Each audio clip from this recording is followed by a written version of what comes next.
Hello ladies and gentlemen, welcome back. In this video, I want to talk to you about emotional pain. Cool, welcome. This video is sponsored by Flowers today. This is a carryover. My last podcast video was also sponsored by Flowers. These are the same flowers. Just giving a shout out to Sylvia for sending over the flowers. Thank you very much. They're beautiful. Much love and I appreciate that. So awesome. This video, I wanted to talk to you a bit about emotional pain. I thought I had something to contribute there. Kind of like, you're in emotional pain, what do you do? Like, what is an empowered relationship to emotional pain? What is a relationship to emotional pain that is functional? Because it's at times that can happen, right? And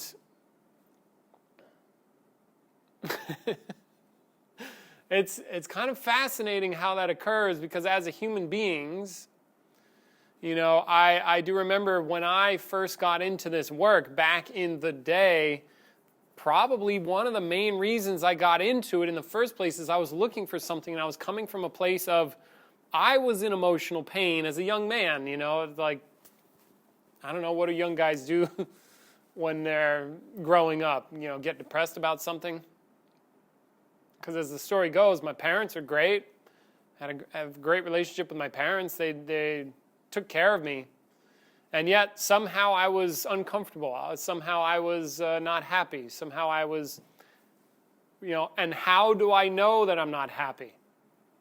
I'm in pain. See? Like what is that? That's some form of pain. Not necessarily physical, like my body is injured, but I'm in pain. What kind of pain? Well, emotional. Why?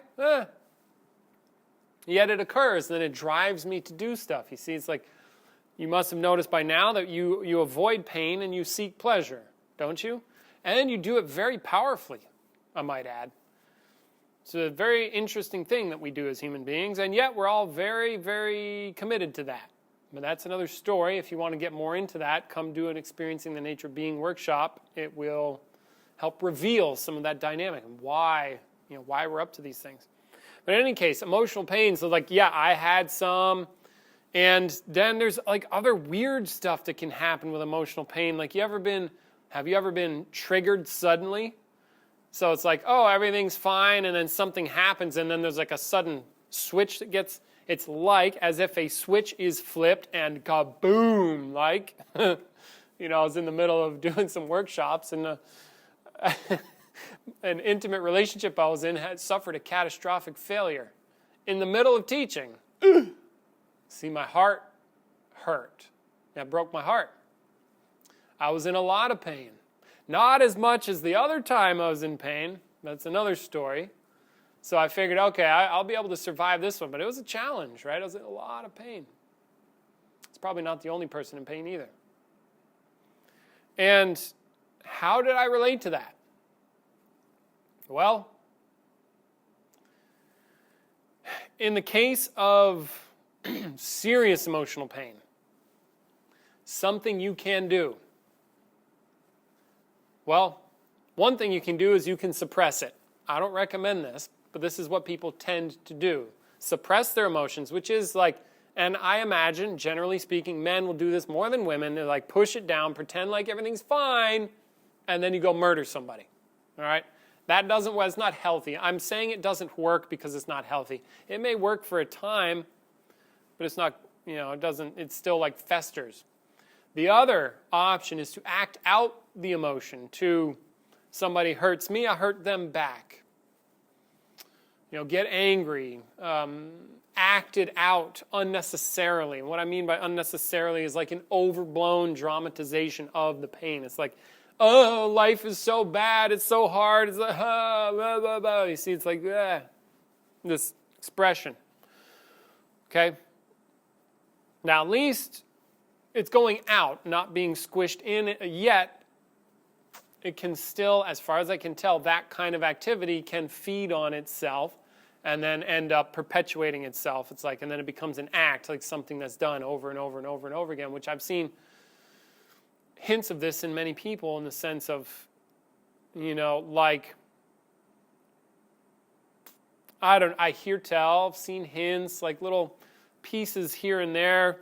For example, you might know somebody that they've experienced, somebody died a long time ago, and they carry it on and on and on and on, and then use the story and the concept of death, because that's what they have about death, is a concept of somebody else dying. Now, it may have been heartbreaking. I'm not saying it wasn't painful, but they carry it on way too long. You ever known somebody like that where you just want to tell them, hey, just let it go. It's been a while. Move on, heal, finish it. See, that could be, I'm imagining, a byproduct of this, like acting it out over and over and over again. Okay, so that I do not, I'm like, that does not seem healthy and empowered either. So the third option, something we work on here is feel it. Don't act it out. Don't suppress. Feel it. Really feel it. Like in my case, there is no, if I'm working, this is one of the challenging things about the work that I do, is when I'm working, I'm working. There's a zero, like failure is not an option. There's a zero tolerance for failure, and that's kind of scary in a sense for me to mention, because it's like puts my ass on the line, and my ass is on the line. That's how that goes. And so then how do I maintain my functionality, which has to be very high, and still go through a heartbreak? How do I do that? Well, I do what I just said. You feel it. Yes, I am in extreme pain. All right, there's that pain. Now, I'll talk about this in a little bit. There's the pain, and I'll do my job. And I'm in pain. Okay? And, sure, I might take a break. If I need to cry, I cry. If I need to maybe yell, I might yell, or be in pain and just feel it and let it be in my body and let it go as much as I can. I'm just like letting it go. Like, yes, I'm not rejecting the pain. I'm not trying to pretend it's some other way. I'm just going, holy shit, that hurts. All right. Good. Now what? Okay? So you can let it be there.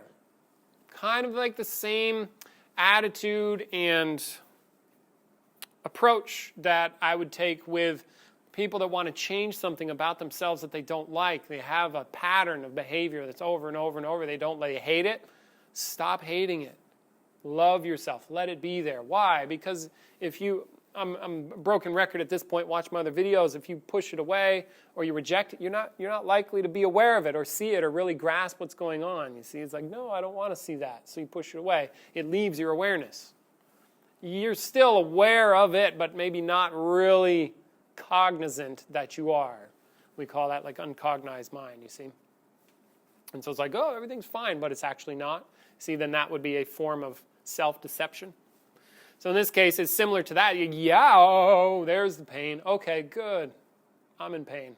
This fucking sucks. And you might even notice other things happen, like your interpretation of what's around you will be influenced by the pain. You see, you might see people a little differently. You might see your circumstance. Obviously, you see your circumstance badly, right? And where do you get that? Well, in your sight perception, primarily, I think. You're definitely not feeling good in your body. All right? So the first thing, let it be there.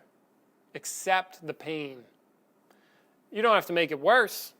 Okay? You don't have to be like, oh, I'm so righteous, I'm in pain. You see, that's like a racket. That's something you do with the pain. Don't do anything with it. Just, I'll let it be there. Ouch. Okay? Then, go about your day. If you need to function. If you don't need to function, great. Like, go exercise. Do some personal care. Shake your body around. Get physical. I would definitely recommend do physical things. Get you in the present moment, not regarding past and future, but present now, physical, non-thinking.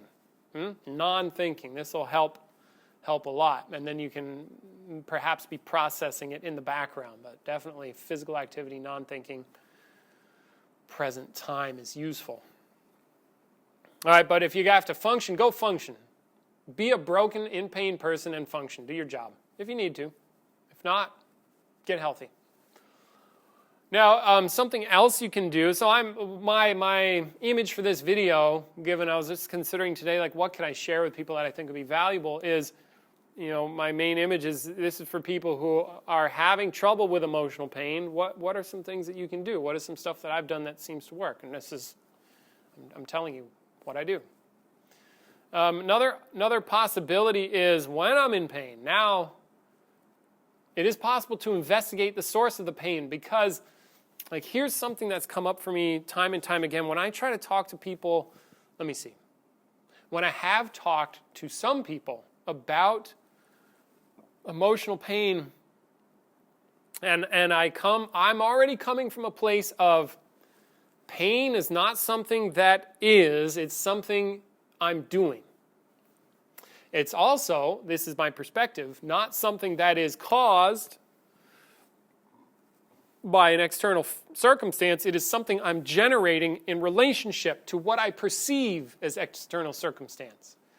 And an additional component an additional component to the perspective that I carry that I don't know if it's shared is that I have seen that shit change in an instant.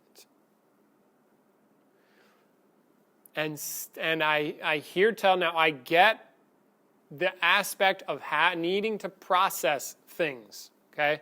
I am not saying that you do not need to process things coming from a psychological point of view. Some of that shit can take time as far as I can tell, all right? The mind needs to rewire the circuitry, and then it's okay, now I'm okay again, whereas now I'm freaking out, and maybe it takes time. And I want to put forth the additional possibility that shit, the pain that you're in, could instantly change. Why? So I've experienced that. Sudden freedom. Sudden freedom from suffering. Not this long, drawn-out process of pain and and ow. For how long are you going to do that? Suddenly, you might as well be open to it, because don't you think that if you could end it suddenly, wouldn't you? Wouldn't that be good? So be open. It's possible. You can have a sudden change in perspective. You can have a radical sudden change in perspective. Now, if you don't believe me, I've heard evidence of this from Eckhart Tolle, Byron Katie, who is apparently, I heard a little bit of her story. She was in a crap ton of emotional pain, and something happened, and she instantly got, I don't need that. Gone. Do you see how that flies in the face of an idea that you might have? If you're listening, you may have this idea of it needs to take time. It doesn't. You're perhaps just one realization away from the freedom that you seek. You just don't know what that is. So, if that's possible, and I claim that it is, you could increase your chances of having such a realization by questioning the real source of the pain in the first place. And as I go through life and consider my own stuff and my own pains when I am in emotional pain, it's I posted an Instagram. I posted a quote from Shakespeare on my Facebook page today. As I was thinking about it, is there's nothing good or bad in the world. It's thinking that makes it so. See, and what I mean by that, or what I'm hinting at there, is the pain that you're in is likely caused by the perspective that you hold, the one that you think you are, what you think others in life are. What they really are, what you really think they are, you see? And you notice how I slipped in think they are, because for you, it's likely that's just what they are. Others are that way. For example, you could imagine somebody who they see others as threatening. Always. So others are threatening in their mind, in their world, their perception. They will see others as that, okay? So that means for them, that's real. They will always be in fear, which is a kind of pain, you could say. Fear. It's like, why? Because others are threatening. They're scary. Their whole world is that. And the only reason we call that an assumption, the only reason that they have that is because they've made that assumption, which is a very ferocious kind of thought that doesn't allow for easy recognition. I assume others are threatening, therefore, that's what they are. And I see the world that way, right? So now you can imagine that if somebody who doesn't have that thought, then this thought I'm calling, it's an assumption, not like a normal, I just have a thought. No, it's like a thought about what you think is true of reality. Then reality is that way, and I must be afraid. If that thought were to change, reality could change, and I would no longer be afraid or no longer be in fear. See that? Possibility, anyway. So now, for you, what assumptions are you making such that you are in pain? Because you are making them. That's what's happening. And about those assumptions, you are in pain. See how that way? The pain is about something. The pain is regarding something you think is really true. And you might go, yeah, it is true, but is it? Is it really? You might want to grasp what that is. See, and you can do that via contemplation. If you want to learn more about contemplation, check the links in my description. I have a little course about that. You can learn this method of considering things that is powerful and leads to insight and discovery. All right, the link's in the description. You can contemplate the matter. And it's that particular form of questioning. So like some questions that I might use are, what way am I such that I'm in pain? What way do I really think others are such that I'm in pain? Or what way is life? What do I really think life is such that I'm in pain? You see, like, what's that about? You know, you can mess around with that and be open to discovering some things. All right? Okay, so you got that? Something you can do now about pain or perhaps other unwanted emotions. You can also investigate the emotions themselves. Like, and one place, and this comes from my work with Peter, Peter Rawlinson, very powerful stuff. You could consider, for example, just taking one emotion, as Peter would write and say, anger, if you take a look at anger, it's always based on the past. If you don't have the past, something has to happen for you to be angry about it. And if you take that away, you can't have anger, for example. So like there's a component. Kind of like cars are built a certain way, emotions are also built a certain way. And I think this statement may fly in the face of what I think people's perspective is when I hear people talk about emotions. It's like, well, you did it to me. You made me feel this way as if, and so take a look in the language. I'm hearing some assumptions like an emotion is a thing, for example. You made me feel like this. And that it is somehow mechanical and caused by external circumstances. That's how we talk about emotions. You made me feel bad. Without really investigating the experience itself and noticing that an emotion is not caused, it is as if caused by me. I see something out here, it touches something in me that I'm not aware of presently. And then based on that mechanism that I have in my experience of me, an emotion is what I do about it. Get angry. Yeah. What's the anger for? Well, it's to move the traffic out of the way, obviously. Or it's because somebody's in the left lane and they're not aware of people that are behind them, so they stay in the left lane and don't move. So I get angry in my car. Ah! But what's the anger for? You see, the anger is to try to get something done. I don't know why it's caused. It looks like it's caused by somebody out there making me. They obviously are trying to hurt me. That's how, as far as I can tell, most people consider emotions. Maybe it's not that way. Maybe that's not what an emotion is. You ever think about that? Experientially. So now how do you get at that stuff? You question the emotions, you get at, like, what is an emotion? Experientially. We've heard all kinds of stuff about what emotions are from books and blah, blah, blah, but there's still an experience you're having. What's that? What's going on that creates that experience? Oh, it's just you. Okay, good. Well, if it's just you, then you're done. And there's nothing more to discover. And yet I am still pressing the issue, as Peter would for sure. He's asserting that there's more to an emotion than what you think or have read. There's more to that experience. What is that experience? You can use questioning. Okay? Again, contemplation. Back to contemplation. If you want that, I have a link in the description. You can check it out. Cool. All right, so that's a little bit about emotional pain and emotions. Otherwise, if you've reached like a DEFCON 5 scenario, I've been there. It hurt a lot for a while. Know that your mind does want to maintain some form of homeostasis. So you will want to come back and maintain like a level of, I'm okay. All right. If you have a serious physiological problem, I don't know what to do there. All right. Maybe your brain chemicals are legit fucked up. Please seek help from somebody else. I cannot help you there. All right. Maybe a psychiatrist, somebody who can prescribe you chemical balancing drugs.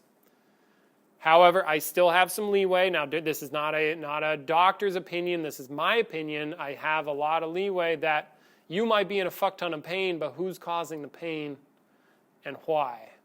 Maybe figure that out first and really consider that.